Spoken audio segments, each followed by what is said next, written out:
Assalamualaikum warahmatullahi wabarakatuh. Alhamdulillah, wassalatu wassalamu ala rasulillah wa ala alihi wa sahbihi wa mawala amma ba'da. Qalu subhanaka la ilma lana illa ma 'allamtana innaka antal alimul hakim. La haula wa la quwata illa billahil aliyyil azim.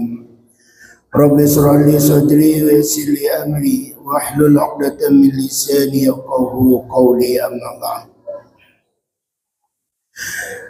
Bapak Ibu jamaah yang dimuliakan Allah, sebelumnya saya mohon maaf, suara masih bermasalah ini, agak serak. Tapi mudah-mudahan masih bisa kita lanjutkan kajian kita pagi hari ini. Sebelumnya marilah kita menghadiahkan bacaan surat Al-Fatihah li musannifi hadzal kitab. Juga kita hadiahkan kepada guru-guru kita, orang tua kita, dan orang-orang yang berjasa dalam hidup kita, dan juga mudah-mudahan kita mendapatkan ilmu yang bermanfaat. Ala diniya wa ala kulli niyatin salihah ila hadratin nabiyil mustafa rasulillah sallallahu alaihi wasallam. Al-Fatihah. Bismillah. Alhamdulillahi rabbil alamin arrahmanir rahim maliki yaumiddin. Iyyaka na'budu wa iyyaka nasta'in ihdinas siratal mustaqim siratal ladzina an'amta 'alaihim ghairil maghdubi 'alaihim waladdallin. Bismillahirrahmanirrahim. Qala al-musannif rahimahullah nafa'ana bi ulumihi.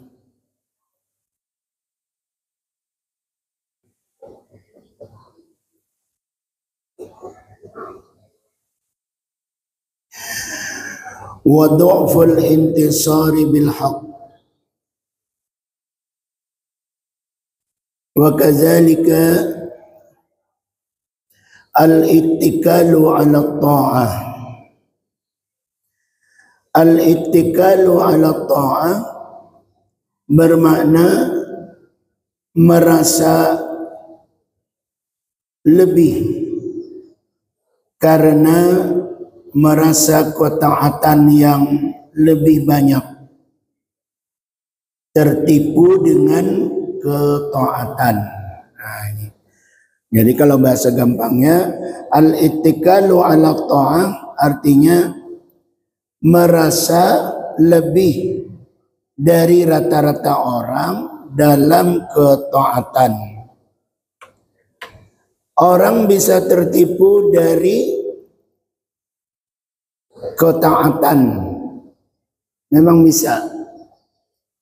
Taat bisa tertipu. Dalam hal takabur itu setidaknya ada 5 yang membuat orang bisa takabur atau sombong. Pertama, ilmu pengetahuan. Merasa lebih dari rata-rata orang dalam ilmu pengetahuan, maka bisa memunculkan kesombongan. Yang kedua ialah karena kedudukan, jabatan. Jadi kalau orang memiliki jabatan yang dimana dia adalah tertinggi dari rata-rata orang jabatannya, nah ini juga bisa orang jadi sombong. Maka tidak sedikit orang yang menyalahgunakan jabatannya karena menganggap orang lain itu di bawah dari dia dalam hal jabatan. Padahal jabatan setinggi apapun, pada akhirnya dia akan bisa diturunkan oleh orang yang dianggapnya itu rendahan. Umpamanya sebagai presiden. Dikira presiden itu memang kalau dari segi kedudukan itu adalah tertinggi, nomor 1. Jabatan tertinggi itu kan jabatan yang nomor satu. Orang nomor satu di negeri ini ya presiden. Maka jangan salah, presiden itu jika ia menganggap rakyat-rakyat yang hanya jadi pemulung, petani, pedagang, ya paling tinggi ya mungkin pegawai yang mungkin hampir mendekati jabatan presiden, menteri namanya.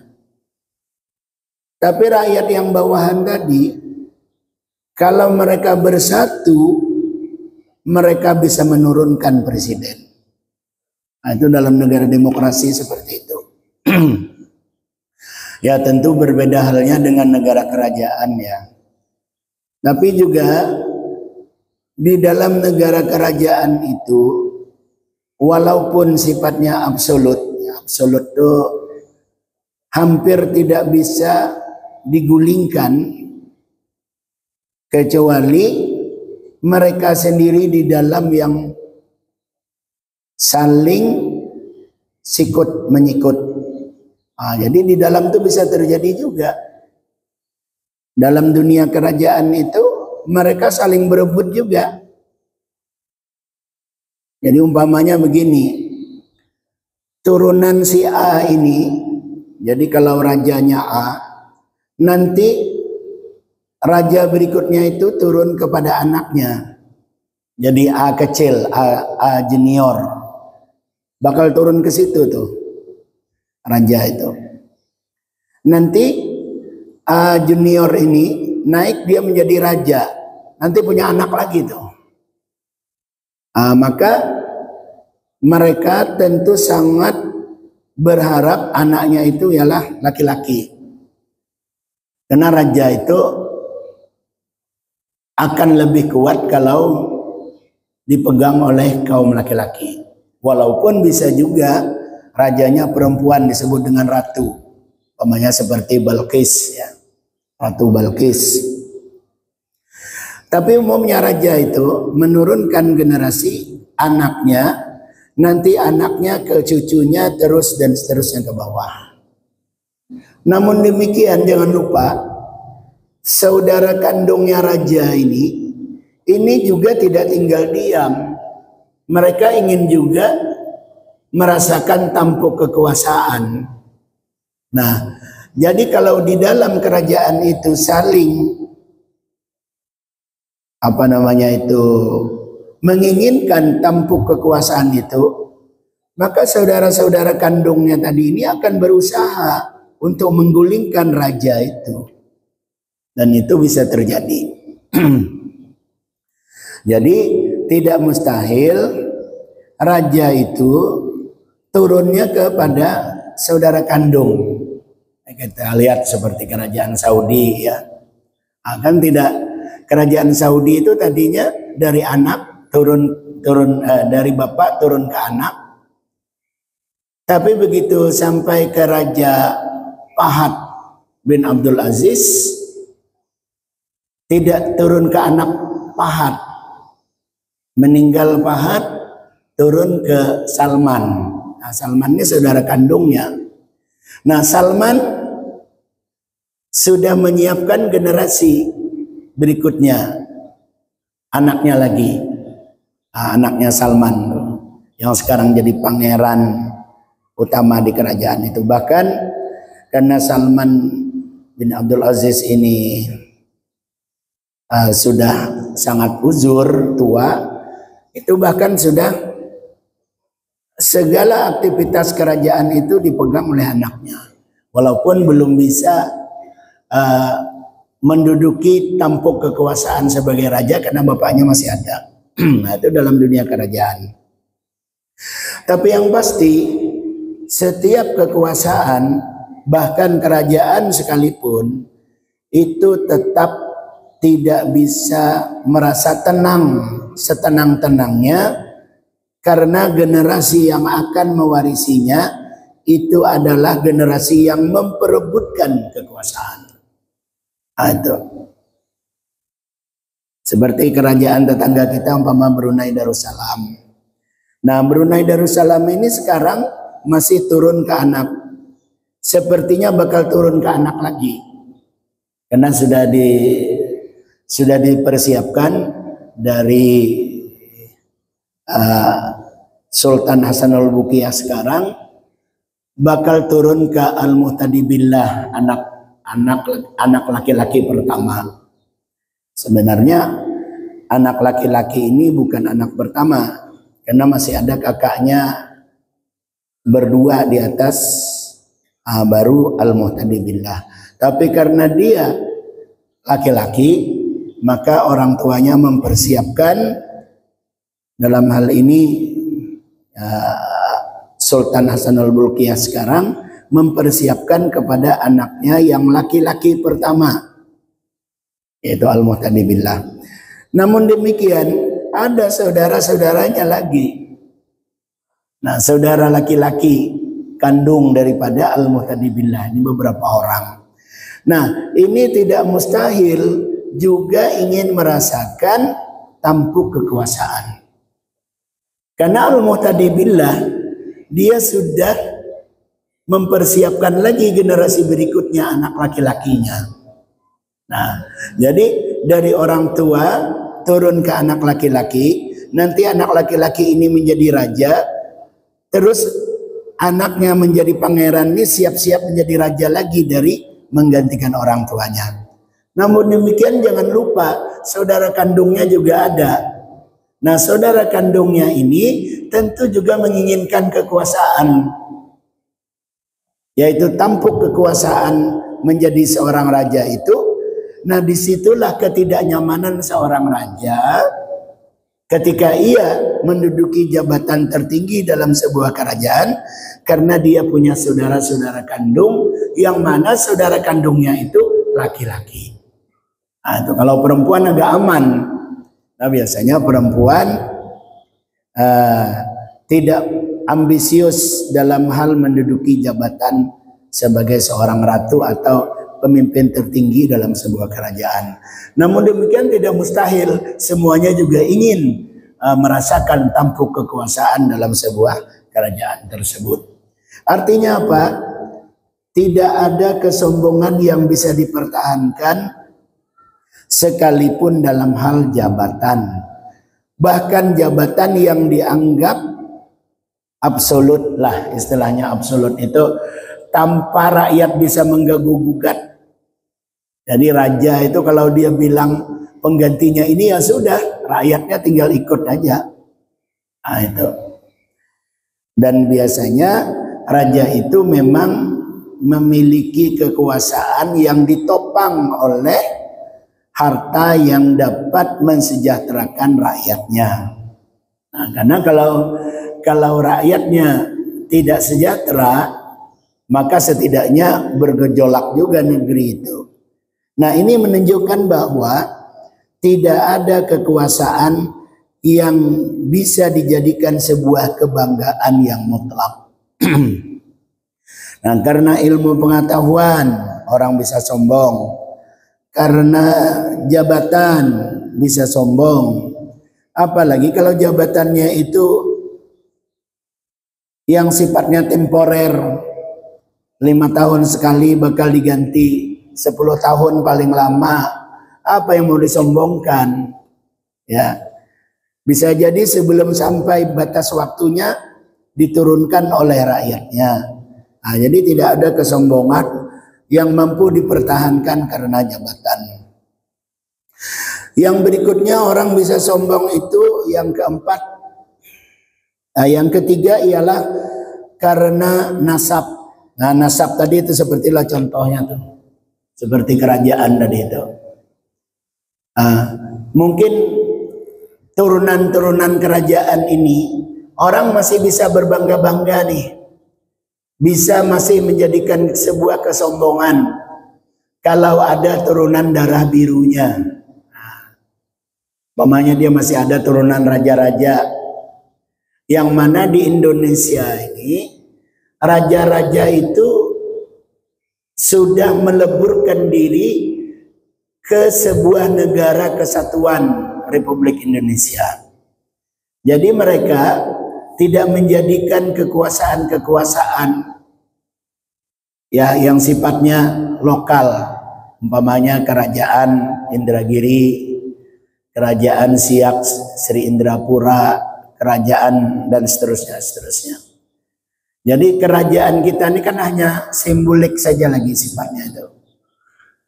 Karena raja-rajanya ini bersepakat bahwa dalam dunia pemerintahan yang dulunya memiliki kekuasaan masing-masing, itu mereka menyatukan diri dalam kesatuan negara Republik Indonesia. Nah, begitu diproklamirkannya 17 Agustus 45 negara kita merdeka, ya mereka kerajaan-kerajaan ini hanya simbol. Tapi ada, kerajaan itu tetap ada. Jadi setiap daerah-daerah dari mulai Indonesia Timur sana, ya setidaknya dari Maluku. Kalau di Papua tidak dikenal ada kerajaannya. Di Maluku, kemudian ke Flores, NTT, NTB, Bali, terus ke Pulau Jawa, Kalimantan. Nah itu raja-raja tuh. Sumatera itu ada raja-raja. Tapi raja-raja ini tidak memiliki kekuasaan yang mengatur rakyatnya lagi. Karena rakyatnya sudah bersatu dalam negara kesatuan. Nah, kerajaan-kerajaan ini tidak mustahil masih ada. Padahal raja-raja orang-orang tuanya dulu itu sudah meleburkan diri. Sudah meleburkan diri artinya tidak ada kekuasaan lagi di kerajaan mereka. Namun yang namanya turunan, anak sampai ke cucu seterusnya, tidak mustahil rasa bahwa kami adalah golongan atau yang disebut dengan darah biru itu. Nah, jadi memandang orang itu bisa dengan kesombongan bahwa kami ini turunan darah biru. Nah itu. Dan itu tidak mustahil. Nah ini nasab namanya, karena nasab. Ya. Atau kerajaan-kerajaan yang sifatnya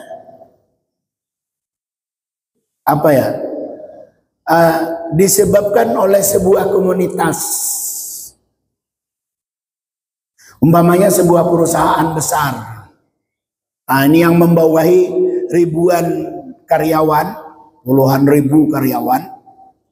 Nah ini kan perusahaannya seperti sebuah kerajaan juga nih. Pemimpinnya siapa begitu, yang punya saham di situ siapa. Nah anak-anaknya ini terhadap karyawan yang puluhan ribu itu, ini bisa juga merasa ada nasab tadi itu. Menjadi kesombongan karena membawahi ribuan atau puluhan ribu karyawan dari itu. Jangan lupa bahkan, maaf, 1000 kali maaf, sampai dalam dunia pesantren pun bisa. Kalau dipikir-pikir kan pondok pesantren itu membawahi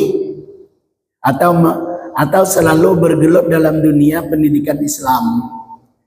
Tapi yang namanya cara pikir, pola pikir, tidak semua anak-anak kiai itu, maaf kata ke bawah-bawahnya, anak nanti ke cucu dari pendiri utama itu, tidak mustahil.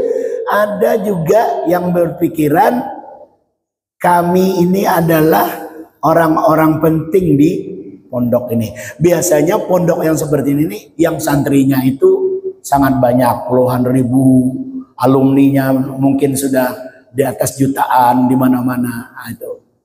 Nah, ini bisa juga muncul rasa kami ini adalah orang-orang utama. Itu nasab di situ. Nah, jadi kerajaan-kerajaan yang tumbuh diakibatkan dalam sebuah komunitas tertentu. Apakah perusahaan sifatnya, ataukah tadi seperti pondok pesantren, ya. Dan itu tidak mustahil. Nah, maka perlu diingatkan anak-anak kita ini nih. Saya juga termasuk yang selalu mengingatkan anak-anak. Walaupun kita punya pondok pesantren, anak-anak kita itu, mereka ini biar sekarang mereka menuntut ilmu, tapi nanti begitu mereka keluar tamat kuliah, bekerja, bisa jadi mereka orang-orang hebat. Dan banyak pondok-pondok pesantren di mana-mana itu bahkan terkenalnya karena alumni. Jadi pondok pesantren itu sendiri tidak kalau sekarang ya tidak mempunyai corong promosi ke masyarakat halayak ramai. Ya, kalau sekarang sudah mulai berbeda. Kalau dulu itu yang mempromosikan atau yang memperkenalkan pondok pesantren itu justru alumni. Alumni itu apakah mereka memang selesai tamat atau mereka hanya beberapa tahun saja, tapi dari situ mereka dikenal. Oh, ini alumni dari pondok pesantren ini di pulau ini, di Jawa, di mana-mana lah begitu ya, dan seterusnya. Nah itu. Jadi jangan salah, alumni ini perannya luar biasa. Maka oleh sebab itu sekarang dibentuklah organisasi-organisasi alumni itu. Dan banyak alumni-alumni itu yang sukses di masyarakat. Ada yang jadi pengusaha, ada yang jadi pejabat. Bahkan kalau pondok pesantrennya berlevel-level nasional, internasional, itu bahkan banyak yang menjadi menteri dan seterusnya. Nah, yang menjadi pejabat-pejabat, yang menjadi memimpin perusahaan-perusahaan, itu banyak alumni-alumni. Bahkan alumni-alumni yang waktu sekolahnya, ya mungkin kalau mau dibilang termasuk anak yang tidak cerdas, termasuk anak yang tidak diprioritaskan, tidak diunggulkan, bahkan mungkin agak tersisih, macam-macam. Bahkan ada yang nakal, macam-macam lah. Dia dikenal oleh guru-gurunya itu karena kenakalannya. Kalau di pondok pesantren itu kan ada budaya dihukum karena melanggar aturan pondok itu sampai kepada tahapan hukuman yang cukup berat bagi santri itu kalau digundul, dibotak. Nah, ada yang dikenal oleh guru itu karena botak terus, panjang-panjang dikit, gundul lagi, tak apa-apa pelanggarannya. Nah, tapi begitu tamat, tidak sedikit kiai-kiai yang turun ke daerah-daerah itu, ketemu alumni-alumninya itu, dikenal oleh kiainya. Oh, kamu dulu yang banyak sering botak itu ya. Ah, coba. Tahu-taunya jadi tokenior. Kalau ibarat di kampung kita. Ah, begitulah. Bahkan yang membiayai kedatangan kiainya itu justru dia. Ah, jadi macam-macam, unik memang di pondok pesantren itu.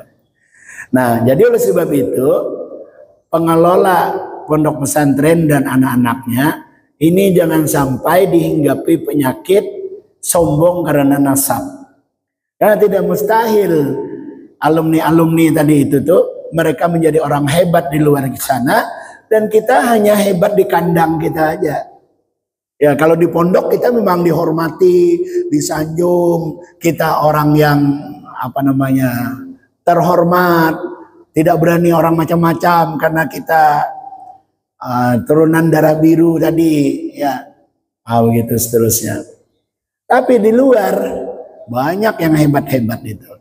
Nah, itu karena apa? Karena nasab. Dan ada pula kesombongan itu. Nah, tadi ada nasab dan juga kesombongan itu. Nah, waktu kita jadi habis ya. Yaitu karena al-ittikalu 'ala ta'ah. Karena ketaatan. Jadi rupanya ketaatan ini bisa juga membuat orang jadi sombong.